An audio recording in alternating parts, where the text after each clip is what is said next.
What are the runes? What are these things? In my opinion, and in other people's opinion as well, I'm not the only one. The source, once it started to become creation, rather than the source like in the form of a god, creating something separate from itself, when it started to become creation, the runes or similar things were the creationary ideas as they became in these material universes. The runes, the Elder Futhark at least, but also other runes or ideographs, they are called the gods of the gods. They can be called the spirits of the spirits because they are primordial spirits, primordial even thoughts. They're called that because they're overlapping. The overlapping influences of thoughts from the source as things are created, as the thinking is happening from the source, which becomes things. As that's happening, there are very not basic, but pure and foundational and formational ideas that create everything else, creating even the gods. And the gods overlapping create us, but the runes overlapping create both, things like plants and animals, various beings. And then those beings collaborate and overlap their influence to create something like a human being. The source is thinking things into existence, thinking itself into existence. And the runes are the first and foremost thoughts. I use the Elder Futhark, but there's plenty of other runic systems or ideographs. But it's important to understand that the reason why something like runes, like the Elder Futhark runes, are so basic in their shape or formation or understanding is because that's when the source just started thinking everything into existence. I can give an example. So I have my Elder Futhark runes here that I made myself, and I can draw from this bag. And I draw Thursaz. So Thursaz is Thor's rune, defender of man, and keeper of the gateway between chaos, fighting off chaos that is entering into the realm of man. So the reason it looks like a thorn on a vine, and why it's also considered a gateway, is because the basic thought of the source is that the gateway that this rune represents, that this rune is the protector of beauty. Like a thorn bush that has, a rose bush rather, that has thorns on it. It's protecting the beauty of the flower. It's protecting the beauty of nature, protecting the beauty of that which blossoms. And sentient beings, like human beings, blossom in our own ways. But in that blossoming, there's a gateway that needs to be protected from corruption or chaotic mutation. And that's why Thor starts to form as a being at this gateway that is Thursaz, to protect that gateway, to preserve the natural formation of things from the source, from that which would corrupt it. I can draw another rune to give another example. And once again, these are the Elder Futhark runes, and I'm drawing randomly to give examples.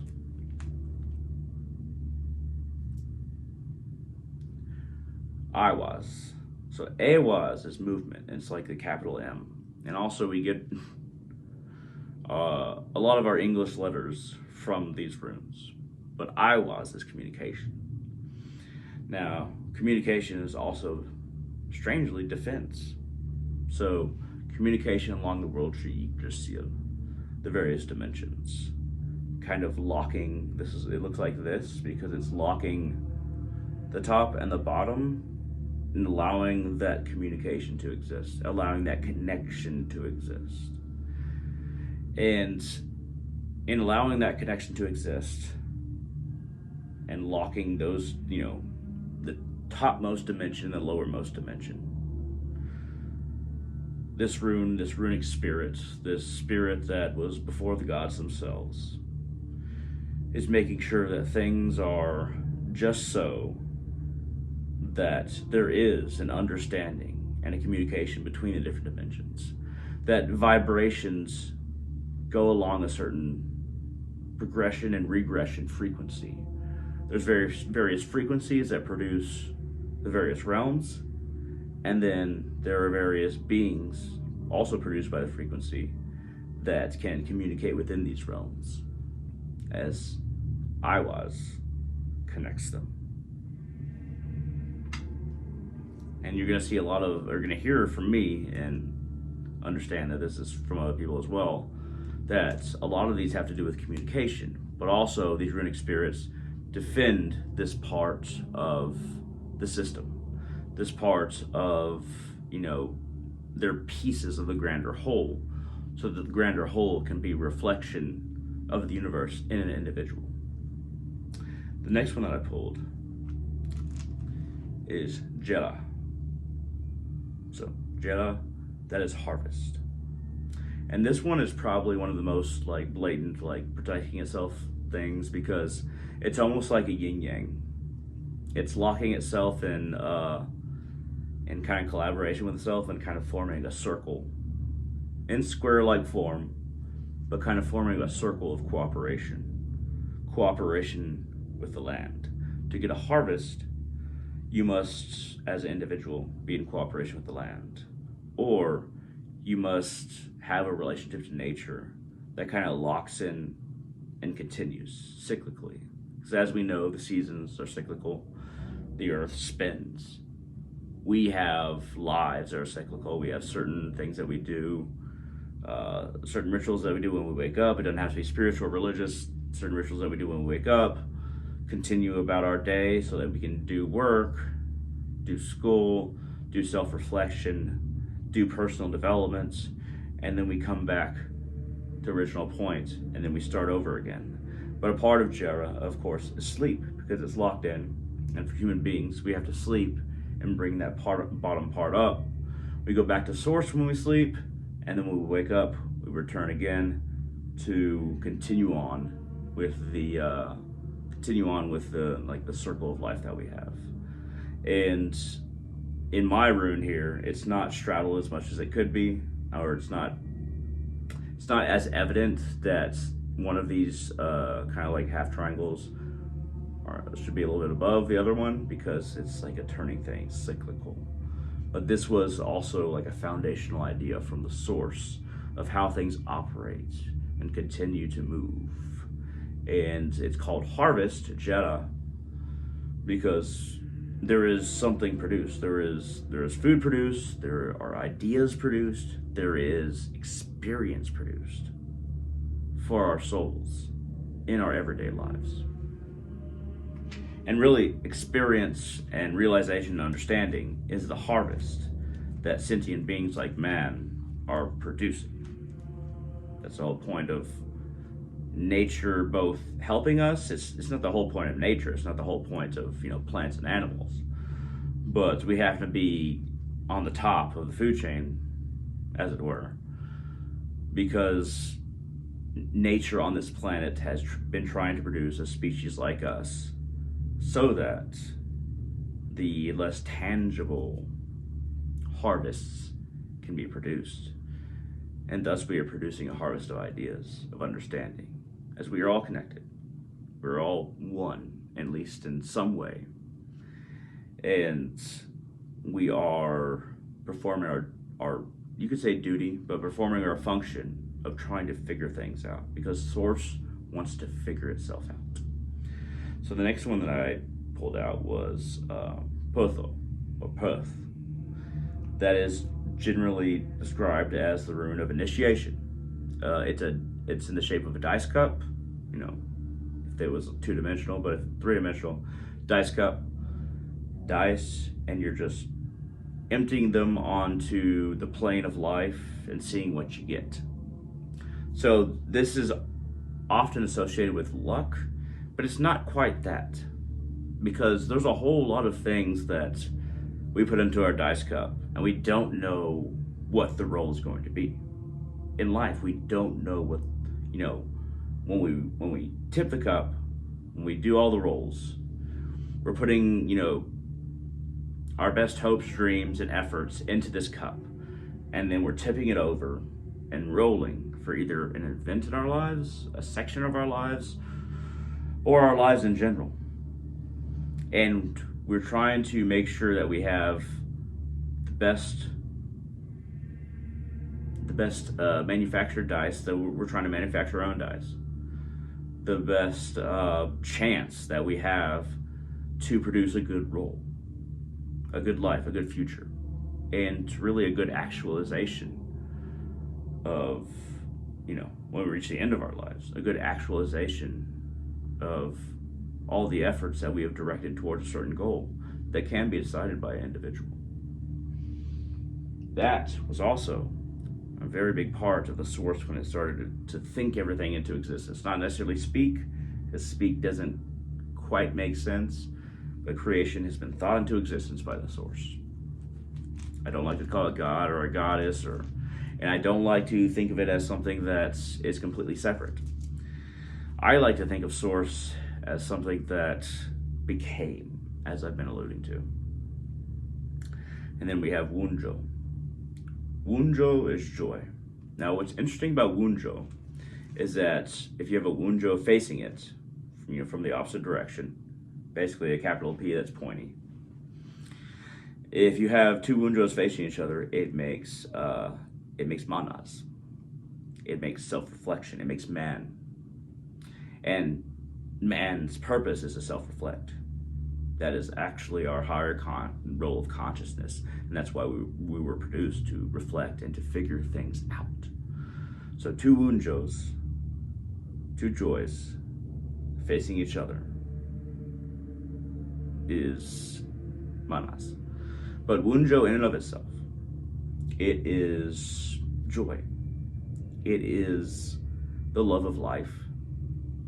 It is the love of the process of life, the proliferation of life, and the acceptance that this is our lives, and we have to find the joy that exists in it.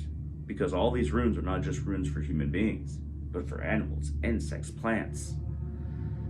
We are all trying for Wunjo. We're all trying for joy. And if we achieve joy, then we know we're in a proper reciprocal relationship with everything else, or that we've reached a state of realization. So Wunjo is vital for realization. It's joy. I will pull one more here.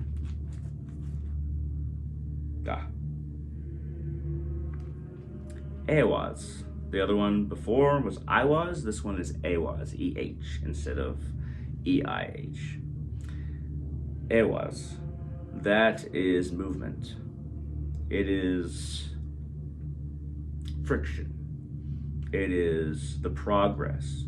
It is a lack of inertia. It is Isa, which is standstill, completely transformed to its opposite.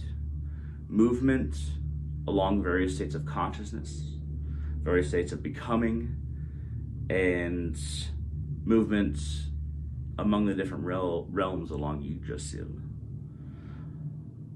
Ehwaz, not I was, Ehwaz is identified with Sleipnir, the eight-legged horse that Odin rides along the realms. It is movement. Movement, not for the sake of movement, but for the sake of continuing our journey. This was a primordial idea, primordial spirit, one of the ones that, once again, was originally thought by the source, that allowed creation to exist. It was movement. Keep on moving. And if you hit a wall, or you hit something that you really messed up, keep on moving. That is the message of Ewas. And I said there was one more, but I think I'll draw just one more. Appropriate. That'll be the end of the drawing here. Unsus, calling upon the gods. And literally, like, a lot of these are also not designed, but can be created by the body. They're called stodhus. Stodhus are creating runes with your body to tap into that level of consciousness that they exist on. And this level of consciousness exists because the source thinks everything into existence and becomes it in a way, but by thinking it becomes. So stodhus, that is using your body to form the runes, but it's supposed to affect consciousness. There's other things involved. That's why it's not a direct thing. But Unsus is, despite what a lot of rune sets will say, it is the rune of Odin, calling upon the gods, connecting to the gods of consciousness, connecting to the higher levels of consciousness, relating to it. Not just communicating or moving, but relating to it. Direct communication with higher levels of consciousness that are gods. Calling upon those higher levels while understanding that you're at a level where you can and should call upon higher levels of consciousness. A man, woman, or what have you, calling upon the gods for communication, though in and of itself it's not communication, but calling upon them, summoning them to yourself by those tethers that exist between lower forms of life or lower forms of consciousness and higher forms of life and higher forms of consciousness in various realms as well. But there's other runes that kind of tap into realms more than Ansus. Ansus is your relationship to the gods. At any rate, I hope this was interesting. This has been me kind of talking about my understanding of the Elder Futhark runes, but also the source and ideas that the source kind of thought in as it was thinking became in creation. Expansion and becoming, constant theme. But this, if you have any ideas about, what these runes mean to you, or any reflections on anything that I said here, put it down in the comment section below. I'd love to hear it. I'd love to hear from you. And if you want to contact me personally, go to www.facebook.com/hunter.salazar, HUNTER.SALAZAR. You can contact me on Facebook Messenger, share your ideas about the runes. But if you don't want to contact me directly, share them in the comment section below on YouTube. You can share this video, and I encourage you to share this video in any way that you can, as long as that you give me credit on any platform. At any rate, thank you very much for watching. I hope this has been interesting, and I hope all of you have a wonderful day.